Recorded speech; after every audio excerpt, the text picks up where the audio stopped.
If you are spending endless hours responding to your guests on Airbnb, then you're doing this the wrong way. You need to be doing these four things to make sure that you can save time and spend more of it finding your next properties.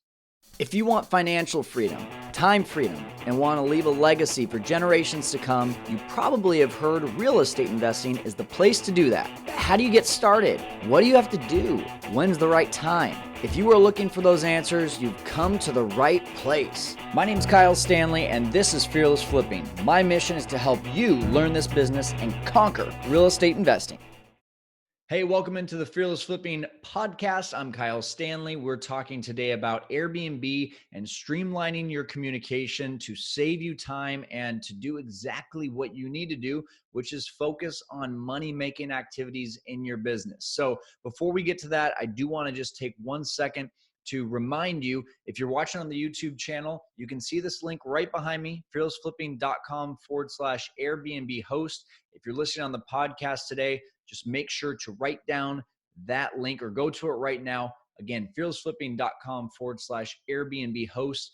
And right there on that page, you're going to get a few things. Number one, you're going to be able to download our deal analyzer/calculator, which basically is a little tool that I've developed that will allow you to be able to really hone in on what is possible for you to make at any given property in your area.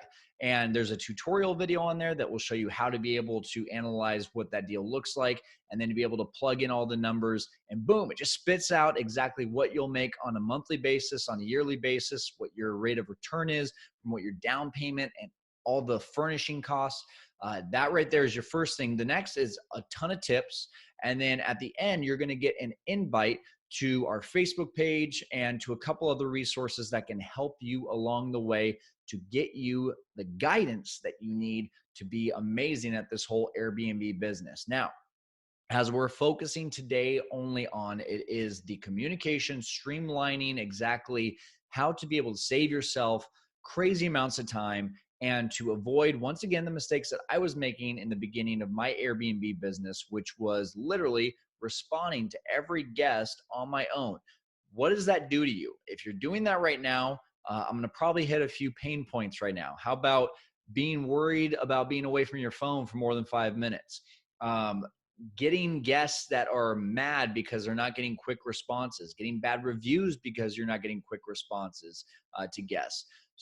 Maybe even your place isn't getting searched enough. It's not getting clicked on enough because guess what, guys? There is an algorithm that comes with Airbnb. And if you are not a part of that algorithm, if you're not doing things that will be algorithm friendly for this Airbnb system, then your place is not going to go to the top of the searches. I truly believe that I'm getting booked 96% of the time. That's not an arbitrary number. That is actual numbers from 2019. I was 96% booked in all of my listings combined because on the final day leading up to a potential vacancy, my place was getting viewed way more than the average person's because I was in favor with Airbnb's algorithm. So these things I'm going to teach you today, these four things that will help you streamline your communication, are not only going to take pressure off of you, get more bookings, but it'll also get you into the algorithm of Airbnb that much better. So the very first thing, and for those of you that are watching on the YouTube channel, you've got an added benefit. I'm going to be sharing my screen here so that you can see exactly what I'm doing. For those of you that are listening on the podcast, I will be painting a very good picture, so you don't have to worry about missing out on too much. But the very first tip that I have is to save messages for canned responses. So what I mean by that, as I'm sharing my desktop, and one example here that I have is, if you'll see this little message here that is to one of my guests, you can click on use a saved message. And when you click on use a saved message, here's all my saved messages that pop up. Now, these are things that I was doing before my number one tip that I'm going to reveal to you at the end of this podcast and this episode. But these were all messages that I had that basically were saved so that if a guest asked a question, if a guest was getting ready to check in, all I had to do was click on save, send a saved message, and boom, it was off to them. But again, this is still manual, even though it's easier than copy paste, even though it's easier than sitting down and typing out the message all over again. I still had to manually go in and do it. So there's still some kind of stress behind it if you have multiple properties, especially because you're starting to think, did I send it? Did I not send it? Yada, yada. So if you want to make a new message, all you have to do is click on send a saved message. Then you click on save a new message, and you can type out exactly what you want. So some good examples of this would be check-in instructions, how to get to the place, directions, how to, maneuver around the house once you're in there. If you've got a small house, not really an issue. If you've got a giant house that you're renting out, sometimes you need to be able to give people a very detailed description of where everything is. And this is a great saved message opportunity there. Checkout instructions, all that kind of good stuff. Now, the other thing is I'm taking my screen off of sharing so that's number one, saved messages. That's a great way to be able to save some time. The second one is a virtual assistant. Virtual assistants can be found on all sorts of platforms over the internet. Upwork.com, Online PH, that's the one that I like to use. There's so many different ways that you can find virtual assistants that guys literally will be working for like $3 to $6 an hour. It's crazy. Now, a lot of that is because of the rate return. I'm not going to go in deep into that. But one of the things that I love that benefits me is that the cheap work is something that they're looking for. They are advertising themselves on these virtual assistant sites because they want to work for cheap and they want to help you out. So what I would do if I had virtual assistants is I would have at least 2 and preferably 4. Now, here's why. I'm going to get one that's going to be in one time zone and then another that's in a completely different time zone. So why would I do that? I would do that because I want to have 24 hours where my guests know that they will get responses if I'm not able to respond. And that is, at the end of the day, why I'm hiring a virtual assistant. I don't want to respond to any messages if I'm going the virtual assistant route. The only time I'm going to start responding is if for some reason my virtual assistant is not responding, which, at the end of the day, as long as you have backups, have a system where you've got one virtual assistant in one time code and then a backup in that time code, and then in the opposite time code, one and then a backup. And what you tell that backup is, hey, you're only going to get paid when you respond, but you're only going to respond if you see a message come through and 15 minutes later, there's been no response from myself or from that number one virtual assistant. So that's going to help you save time too. That's a teaching process, obviously, where you're going to have to show them, hey, especially if you have multiple properties, guys, this is why systems in properties is very important. My Wi-Fi, my codes, if you've been to one, then, maybe I shouldn't share this, but if you've been to one, you can probably crack the code for what the system is for my other properties. And when you do that, then you take out all these question marks for the people that you're training, whether it's employees or virtual assistants. If they know, hey, here's, Kyle's system for the entry code, here's Kyle's system for Wi-Fi, here's Kyle's system for check-in instructions, then they can use that and go along from one property to the next. So if a guest has a question at this property versus this property, they probably have the same or similar responses. So this makes it very easy for the virtual assistants to learn one method and apply it to all properties. Hopefully that makes sense. Hey, Fearless Flipping community, we are taking a quick break from the podcast to talk about Airbnb. For those of you that don't know, I have built much of my residual income around Airbnb, despite a lot of other investors being really excited about long-term renters. I was not. I saw an opportunity with Airbnb to get to my goals faster, to get more cash flow, and to pay off my houses quicker too. So instead of being really happy like a lot of other investors are with $200 to $300 of cash flow every single month, I've turned my renters and rentals into over $1,000 on average of cash flow every single month. So if you want to learn more about Airbnb, my systems, where I pick my Airbnbs, how I communicate with guests. Maybe you've already got Airbnb as a business on the side right now, but you want to take it to the next level. I am absolutely here to help you. You can book a free consultation with me about Airbnb.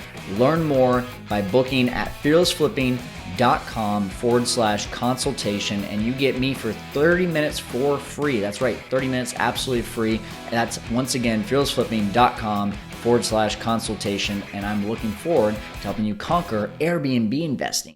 Along the way, guys, if any of this is not clear, don't just rewind. Go to, again, fearlessflipping.com/Airbnb host. One of the resources that is on there is booking a call with me. I'd be happy to answer any of your calls, any of your questions, or you can go directly to fearlessflipping.com/consultation to book a call. Okay, so first was saved/canned responses. Next was virtual assistant. The third, and my favorite, which is a manager, someone that is going to not only take over communication, but start to learn all of these systems and eventually be your right-hand man or woman. Now, how do you find a manager? How do you find someone that you can rely on, someone that you can teach, someone that you can trust? A lot of this stuff is definitely trust as well, because you've got properties that are either yours or that you're managing. And if you're going to have a manager on hand here to help you, then what do you got to do? You got to make sure that you trust them. So what I did, and this is something that I truly believe in, as long as you are good at providing value to people, then this should work for you too. I love Facebook. I love social media. I love just posting out there what I need. And usually within a certain amount of time, I've got a response from people that know, love, and trust me with someone or something that's going to solve that problem. That's exactly what I did to find my manager. I went on Facebook one day and said, I'm looking for someone that's willing to help me with real estate related tasks between these hours and these hours, a flexible schedule, can do it from home, yada, yada. And I got so many responses from people that had either interest themselves, or they had a cousin or someone that was interested in applying for this job. And within 3 hours, I had my originally started as the cleaner, then became who is now my manager. Now, with a manager, what I do is I just really kind of like slowly hand the baton off to them and teach them exactly how I'm running my business. So she started as a cleaner, then I added her as a co-host. She saw how I was responding, then she started responding, and now we've got it down to the point where she is taking over all of the communication. She's done a lot more than that, but this episode is just focusing on communication, so I'm going to keep focused on that. Guys, all I have to do, and I'm very close to actually taking this off my plate too, because my manager is that awesome. All I have to do is accept or decline guests, or if I've got a claim to file, in other words, someone leaves the place a mess and I got to ask them for more money, then I'm doing that as well. Those are the only things I'm doing on the communication side of Airbnb. Outside of that, honestly, like aside from looking for more properties, that's really all I'm doing. Like that's how great these systems are that we're talking about. So that was the third. The fourth is revolutionary. It'll change your business. Many of you probably already know about it. It's called Smart B&B. And you can go to smartbnb.io. For those of you that are watching on the YouTube channel, I'm sharing my screen again. Those on the podcast, go to smartbnb.io. And here is what is amazing about this. It's an automated system that is taking care of all of the major touch points that I have to have with all of my guests. So there's so many different sidebar options on this, from calendar to properties to operations. But the favorite and the thing that I really focus most of my time on is guest experience and messaging rules. And so for those of you that are watching the YouTube channel, you're seeing things like new booking inquiry, new request to book, auto reply to early check-in request, expired pre-approval, Huntington check-in instructions. All these different things are turned on, and they're rules for when someone takes action or asks a question, they get an auto response. And my favorite is when someone goes to book or asks to book or asks a question. What happens if you know the Airbnb algorithm? What happens? Airbnb starts that time clock. They start that, hey, there's been an inquiry, there's been a request. So, how long is it going to take you to respond to this guest? If it takes you a long time, we're assuming you're not a very active manager, you're not a very active host. If you respond quickly, then you must be a very active host. We're going to put your listing to the very top of the search because you're awesome. You're getting guests the experience that they need with communication.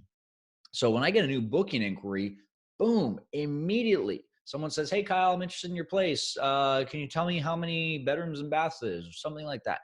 Boom, they get a message saying, "Hello, name of the first guest. Thank you for your interest in staying in our home. To learn more about our listing," I've got a nice video, so I always put a video up here. "And we would love to host you. We understand if you have questions, yada yada. In the meantime, if you haven't already, please provide us with the reason for your detail or for your stay. And we're looking forward to hosting you. We'll be back with you shortly." So we're just telling the guests, "Hey, we see your message. We're going to get back to you shortly." And that is sent immediately. As soon as someone tries to book, that's what happens on our end. It's awesome. So then when it comes to check-in instructions, this is where I really love this too. So I have my entire check-in instructions right there on the app. And when is it sent? I get to check the timing of everything. So if I'm going to go to timing, I can go 1 day before, I can go 1 hour before, I can go immediately when they book. The settings, I can basically say, do not send if the booking was made at the last minute, because I don't want to give up those instructions. Maybe I want to cancel the reservation. We can add pictures.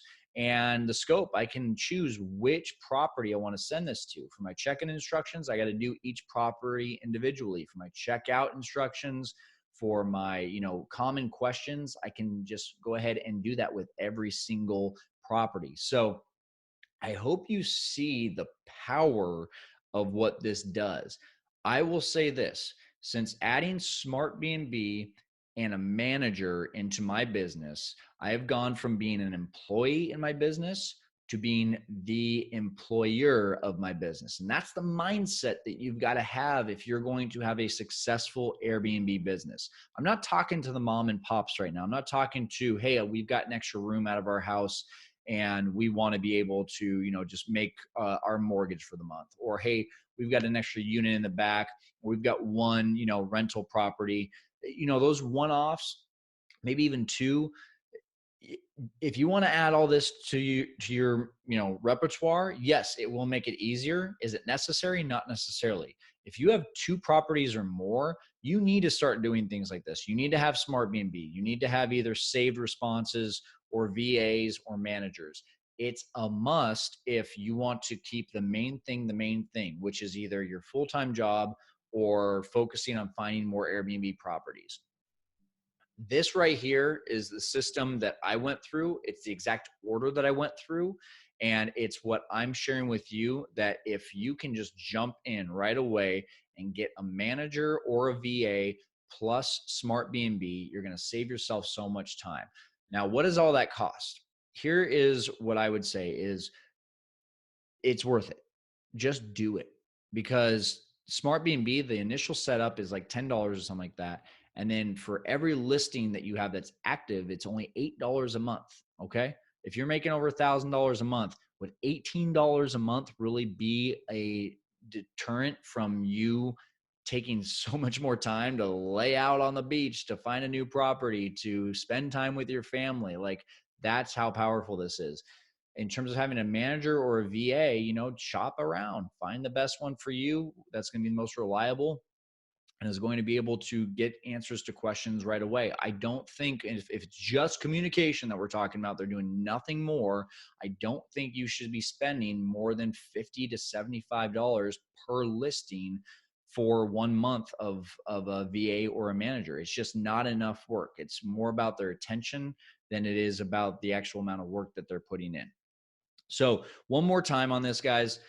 I want you to take action on one of these, and I want you to go to fearlessflipping.com/Airbnb host and take a look at all the resources we have there for you. And know at the end of the day that this review that I'm doing of all these different ways, especially with Smart B&B, I'm not getting paid by Smart B&B. I'm not getting paid by any virtual assistants. I'm not getting paid by Airbnb. I'm just giving you the tools and the knowledge to go out there and save time for yourself, just like I was able to learn, but I learned way too late in the game. Learn it right now. If you have just one property and this appeals to you, go do it. If you haven't done any of this and you've got multiple properties, you have to do it. Just check it out, all of it. I'll stop talking. I know how to ramble. Anyway, go to Airbnb or go to fearlessflipping.com/Airbnb host and make sure that you go out there and conquer Airbnb investing.